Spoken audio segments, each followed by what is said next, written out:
بس آپ اپنے اللہ کو راضی کر لیں، بس تم اپنے رب کو راضی کر لو، ساری دنیا خود بخود تمہارے ہاتھ میں آ جائے گی۔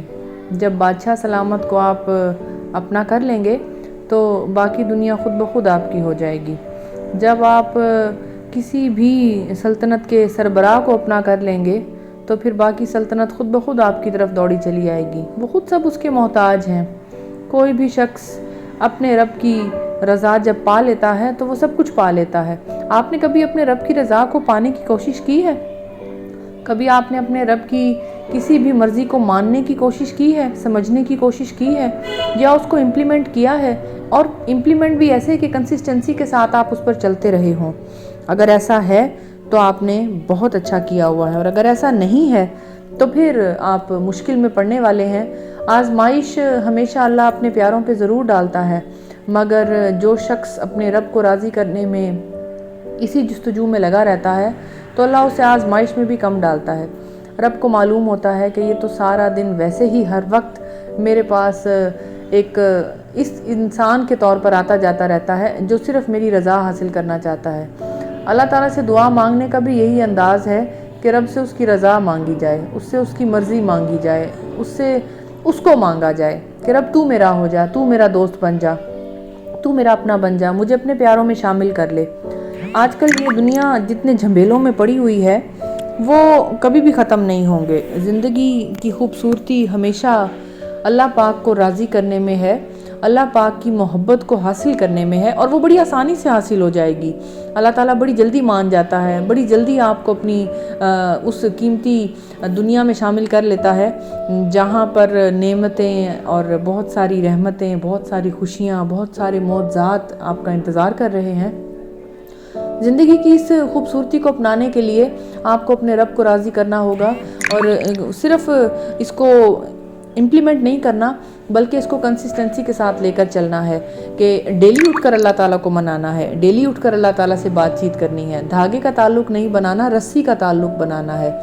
ایک رب ہے آپ کا جس نے آپ کو بنایا ہے، وہ شہرک سے زیادہ قریب ہے، کیوں نہ تھوڑا سا وقت اس کو دے دیا جائے، کسی کونے میں بیٹھ کر اپنی اصلاح کی جائے، اس بات کو سمجھا جائے کہ ہمارا رب ہماری بات سن رہا ہے، سمجھ رہا ہے، دیکھ رہا ہے، اور وہ آپ کو ہر وقت آزما رہا ہے کہ میرے بندے کو جب میں نے بلایا تھا وہ کب آیا، کتنا آیا، کیوں نہ آیا، کہاں ہے، اور خاص کر مؤذن سے اذان دلوا کر وہ آپ کو بلا رہا ہے۔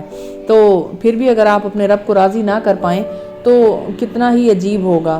محبتیں زندگی کی کبھی بھی ختم نہیں ہوں گی، اور نہ ہی آزمائشیں، اور نہ ہی کوئی غم، نہ ہی کوئی بھی ایسی چیز جو آپ ختم کرنا چاہتے ہیں۔ ہمیشہ رب کی رضا سے ہی آپ کو چیزوں کی فوقیت ملے گی، چیزوں پر ہر طرح کا آپ کو ایک خوبصورتی سے قابو پانے کا موقع ملے گا۔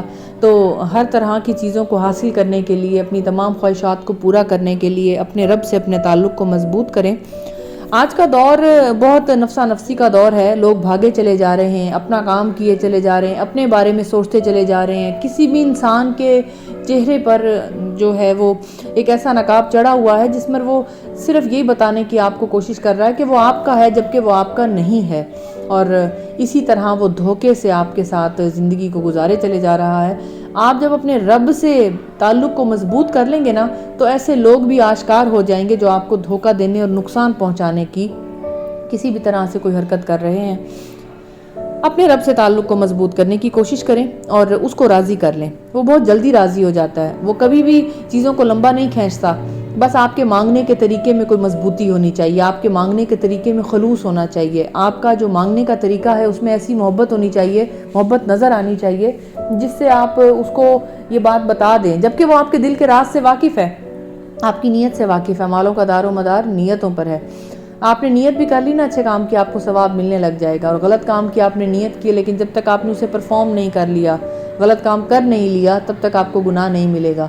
آپ کے جو کندھوں پر کرامن کاتبین بیٹھے ہوئے ہیں وہ ہر وقت اس بات کو لکھ رہے ہیں کہ آپ کیا اچھا کر رہے ہیں اور کیا آپ برا کر رہے ہیں، ان کو اچھے سے اچھا لکھوانے کی کوشش کریں۔ قیامت کے دن بہت سارے ایسے فرشتے جو آپ کے پاس موجود تھے، کیونکہ ہر جو بھی مغرب کا وقت آتا ہے ڈیلی کا جو اچھا فرشتہ ہے وہ جو آپ کے سیدھے کندھے پر بیٹھا ہے اسے تبدیل کر دیا جاتا ہے. اگلے دن ایک نیا فرشتہ آتا ہے اور وہ آ کر اللہ تعالیٰ کو بتائے گا کہ اللہ تعالیٰ یہ تمام فرشتے جتنے بھی آپ کے پاس مغرب کے ٹائم چینج ہوتے رہے ہیں یہ قیامت والے دن وہاں پر موجود ہوں گے اور اللہ سے کہیں گے اللہ پاک یہ نیک بندہ ہے. تو یہ ایک بہانہ تھا اپنے بندے کو بخشنے کا. تو کہے گا اللہ پاک کہ اتنے سارے لوگ بول رہے ہیں کہ یہ اچھا ہے اس نے نیک کام کیے ہیں. اور ایک فرشتہ جو ساری زندگی آپ کے الٹے کندھے بائیں کندھے پر بیٹھا رہا اور وہ وہاں اس دن چیخ چیخ کر بتا رہا ہوگا کہ یہ ایک برا انسان تھا, اس نے یہ برائی کی, اس نے وہ برائی کی, اس کے اتنے سارے برے اعمال ہیں. اللہ فرمائے گا کہ نہیں اے فرشتوں دیکھو نا, وہ تو ایک ہی فرشتہ ہے جو کہتا چلا جا رہا ہے, تم کتنے سارے ہو جو ہر مغرب کے ٹائم ڈیلی چینج کر دیے گئے تھے. یہ ایک اللہ کی محبت تھی جو اس نے اتنے سارے فرشتوں کو ڈیلی تبدیل کر کے اور اس دن اس آواز لگانے پر مجبور کر دیا کہ یہ بندہ اچھا ہے, تاکہ ایک گروہ جمع ہو جائے آپ کی اچھائی کی مثال دینے کا اور بس ایک ہی فرشتہ ٹھہر جائے یہ کہتا ہوا کہ یہ اچھا بندہ نہیں ہے. تو آپ کو رب نے راضی کرنے کے لیے, آپ کو رب نے اپنی محبت میں ڈالنے کے لیے, آپ کو بینگ اے ہیومن بینگ کہ آپ ایک شخص تھے اور آپ کے حالانکہ دسترس میں کچھ نہ تھا, لیکن اللہ تعالیٰ نے آپ کو معاف کرنے کے لیے اور اپنی محبت کا یقین دلانے کے لیے کتنے سارے مرحلے اور کتنے سارے حربے آزمائے. آپ نے کیا کیا اپنے رب کو راضی کرنے کے لیے؟ کچھ بھی نہیں. تو اپنے رب کو راضی کرنے کی کوشش کریں اور اس کی محبتوں کو پا لیں. ہمیشہ اپنے رب کو راضی کرنے کی کوشش کریں. بس جب آپ اپنے رب کو راضی کر لیں گے چیزیں خود بخود آپ کی طرف آ جائیں گی, غم خود بخود ختم ہونا شروع ہو جائیں گے. آپ حیران ہونے لگ جائیں گے, ارد گرد دیکھیں گے کہ میں نے تو ایسا کچھ نہیں کیا, یہ کیا ہو رہا ہے؟ کیونکہ آپ نے کوئی کالا جادو نہیں نہ کیا, آپ نے کوئی ایسے اسٹرانگ نیگیٹو وظیفے نہیں نہ کیے, آپ نے تو صرف اپنے رب کو راضی کیا ہے. آپ سیدھا چلے ہیں, سیدھی راہ, سیدھا طریقہ, 90 کی ڈگری کے اینگل پہ سیدھا چلتے ہوئے, ناک کی سیدھ میں چلتے ہوئے اپنے رب کو منا لیا ہے آپ نے, سیدھے طریقے سے, اچھے طریقے سے, پاک طریقے سے. یہ ایسی سیدھی راہ ہے جس کا سوال جواب ہی نہیں ہے. یہ بس آپ چلتے جائیں گے, روشنیاں خود بخود آپ کے ہاتھوں میں آتی چلی جائیں گی, راستہ خود بخود پتھر ہٹتے چلے جائیں گے, راستہ خود بخود کھلتا چلا جائے گا اور آپ آگے جاتے چلے جائیں گے, اتنا آگے اتنا آگے اتنا آگے کہ آپ خود حیران ہو جائیں گے کہ اتنی ساری آسانیاں میرے لیے, یہ اتنی ساری خوشیاں میرے لیے, یہ اتنی ساری اچھائیاں میرے لیے. آپ شرمندہ ہو جائیں گے کہ میں تو اس قابل ہی نہ تھا. جب ایک انسان ظرف والا ہوتا ہے نا اور اس کو اللہ بہت کچھ دے دے وہ شرمندہ ہو جاتا ہے. کچھ لالچی لوگ ہیں جو کہتے ہیں کہ اور دے اللہ اور دے, لیکن جو سچے دوست ہیں نا اللہ کے, سچی محبت والے, اس میں تو میں آپ کو ایک خاص بات یہ بھی بتاتی چلوں یہاں پر کہ جب اللہ پاک کی محبت میں ایک انسان کسی بھی اور چیز کو مانگتے ہوئے رو رہا ہوتا ہے نا تو اللہ اس کے دل سے وہ محبت ہی مٹا دیتا ہے, صرف اس کو اپنی محبت کا آشکار کر لیتا ہے اس کے اوپر اور اپنی محبت کا عادی کر دیتا ہے. اس کو وہ چیز ہی بھول جاتی ہے میں مانگنے کیا آیا تھا, چاہے وہ کوئی دوسرا انسان ہو, چاہے وہ کوئی کسی بھی طرح کی بے جان چیز ہو جس کو وہ مانگنے آیا تھا, یا کوئی مال و دولت, زر زن زمین, کچھ بھی.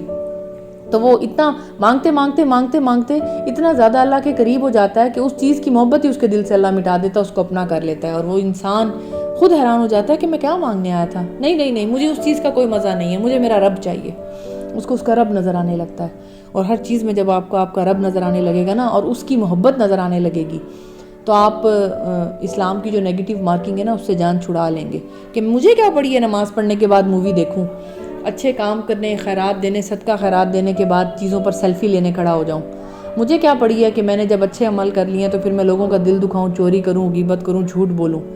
آپ اپنے اچھے اعمال کو مٹانا نہیں چاہیں گے, وہ آپ نے بڑی محنت سے کیے ہیں. گرمیوں کے روزے اور سردیوں کی نمازیں آسان نہیں ہیں, لیکن موسم ہے, موسم کو بھی جھیلنا ہے اور اللہ کی عبادت بھی کرنی ہے.